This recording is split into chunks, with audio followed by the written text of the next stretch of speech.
title of this video is probably the most boring title of any video that you have ever read in your entire life. Hi PIKACHU, it's me with another episode of the 3R's. It's been a while. I've been really cooped up with unboxings and Poe Collection as well as the Mini Mew series, but now we are back on track. When you're a fan of anything, it can get really expensive. Like, take Magic, Yu-Gi-Oh!, and the biggest one, probably Pokemon. I just realized I named a lot of card stuff. That's the biggest chunk of it is TCG. It's not like when you buy figurines and stuff or DVDs or books or whatever. TCG, you have to keep buying in order to keep up and get the cards that you want. But in the end, Pokemon is like one of the biggest companies ever to have so much pull with its consumers. I mean, granted, Nintendo has amiibos, but Pokemon, they got people hooked, kids to high-end adults, spending their money on everything they can with this company. Anything new that comes out, they'll get it, especially with Pokemon 20. I haven't even talked about Pokemon Go yet. I mean, Pokemon Go has just... And you've seen people talk about it, like the Pokemon Go Plus had pre-orders, Pokemon Sun and Moon has pre-orders. I already explained about TCG cards, plushies, figures, and freaking $18 lanyards on the PokemonCenter.com.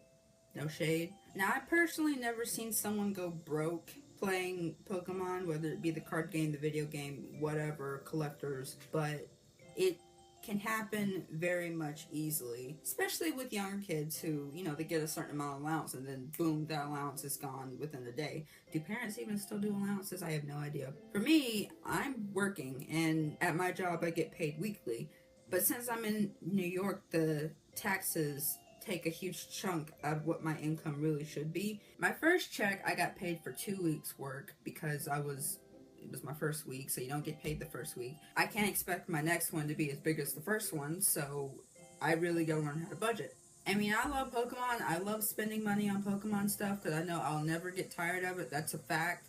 But I'm human. I still need to eat, still need clothes on my back. So I have a little personal goal myself.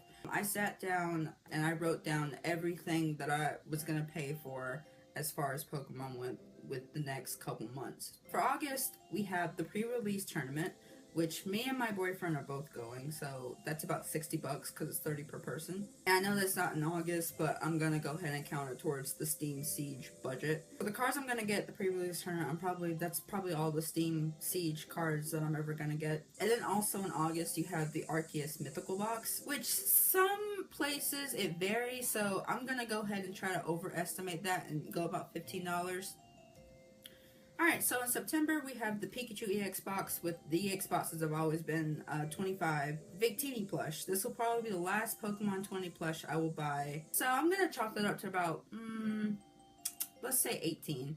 And then the Victini Mythical Box is the $15. In October, the Keldeo Mythical Box is the only thing I have written down there, so that's another $15. But I pre-ordered the Super Premium Collection. It's supposed to be coming out with Mew and Mewtwo EXs, so that should be coming in October, but I don't have to pay for it in October. And then in November, the Evolution set was coming out. Not a lot of word on it, but I'm just going to go ahead and put aside $60 just in case there's another pre-release tournament, or whether I want to buy cards myself in the store, whatever's fine with me. Then there's the Genesect Mythical Box, which is about $15. And then, of course, Pokemon Sun and Moon, which I'm only going to get Moon, so that'll be about $40.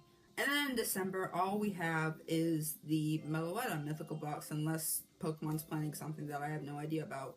And then on the side, whenever, I can fit it in, the Charizard EX box I also want. The price went down to, I think, about 20 or 21. I think it's the only one I don't have yet, save for the Pikachu EX box that has not come out yet. And then, of course, the one thing that I really want is a binder for my TCG cards. If you guys used to play with me back in Georgia, I still keep all my cards in a huge box. It used to be a Weird and Wild Creatures box set, but I tore the sticker off, and so it's just a black box, and all the cards in there are kept in plastic bags, so it really looks pathetic. So my grand total is about $340 to $350, and my goal is to keep at least $500 in the bank every single month. And the reason why I say about $500 is because with my bank, you gotta keep at least $300 in the type of account that I have, to avoid a monthly service fee. But if you want to switch to another account, which is more common than the account that I have, you got to have a minimum balance of $1,500. And with that being said, my teacher actually explained to me a good way to budget. It's called the 80-10-10 plan, and I'm pretty sure people have told their kids about this before. 80% of your income goes towards spending, and that 80% you budget out. 10% of that you save, and then the other 10 you share it. And that way, reaching that $500 goal can extend even further to $700, and then $800, and then $900, and $1,000, and then finally be able to get that main account that I want. Granted, some people call my reason for wanting to budget a stupid reason, but a lot of people spend their money on their fandoms blindly, and they end up broke and lost. And it's almost like you got nothing else to spend on except maybe a cheeseburger every now and then, but you got to spend on 30 packs of TCG cards. Story time! Guy walks into the back room where all the TCG players were and comes out with, I kid you not, 25, maybe even 30 packs of Fates Collide booster packs. I don't know whether he just kind of like just took the box and said, I want all of these, or just, grabbed a double-decker thing of booster packs, but he just sat there and just opened them just one by one by one by one. In my opinion, the amount of money that he spent was not equal to the amount of good pulls that he had. And so when I sat down and I played with him and I asked him, I said, "What? How in the world can you afford all these cards?" And he's just like, you just gotta spend a lot of money. That guy was an amazing player. I mean, he was extremely skilled, but, it had me thinking just like, oh my god, am I going to be spending like that? So now I feel more comfortable that I laid it all out, and I hope that you guys will too. I hope I was able to educate you little youths. I will see you guys later, hopefully in another episode of Poke Collection. Oh yes, with the mini news series, and as I said in the last video, there's going to be a surprise, and I'll give you a hint, it has to do with me. So, I'll see you guys before this weekend.